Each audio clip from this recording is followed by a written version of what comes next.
Some people don't react when something hurts them. They don't argue. They don't defend themselves. They don't explode emotionally. This is often mistaken for calmness or emotional strength. But psychology shows that not reacting is often not a personality trait. It's a learned survival response. When reacting once made things worse, the brain quietly adapted.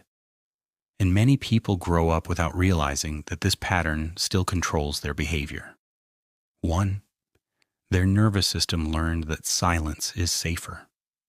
Psychology explains that when emotional expression leads to conflict, punishment, or rejection, the brain associates reaction with danger. Over time, staying quiet feels safer than speaking up. This isn't weakness. It's the nervous system choosing protection over expression. 2.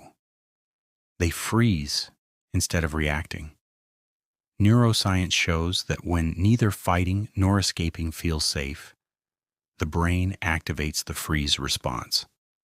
This can look like emotional shutdown, delayed reactions, or going blank during conflict. The body is still under stress. It just doesn't release it outwardly. 3.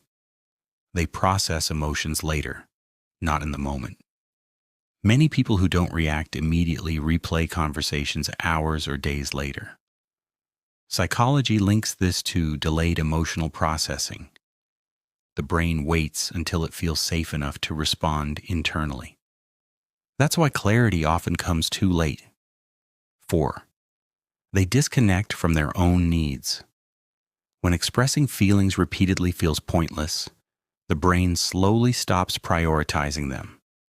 Psychology shows this can lead to emotional numbness, people-pleasing, or chronic self-neglect.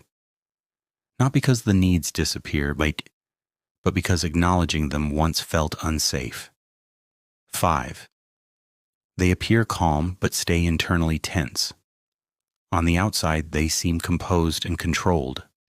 Inside, the nervous system often remains in a low-level state of alert. This constant internal tension is exhausting, even if no one else sees it. If these points felt personal, it's because psychology is describing a pattern, not a flaw. Your behavior didn't come from nowhere. It came from adaptation. And once the nervous system learns that it's finally safe to respond, silence no longer feels necessary. On this channel, we break down human behavior so it finally makes sense.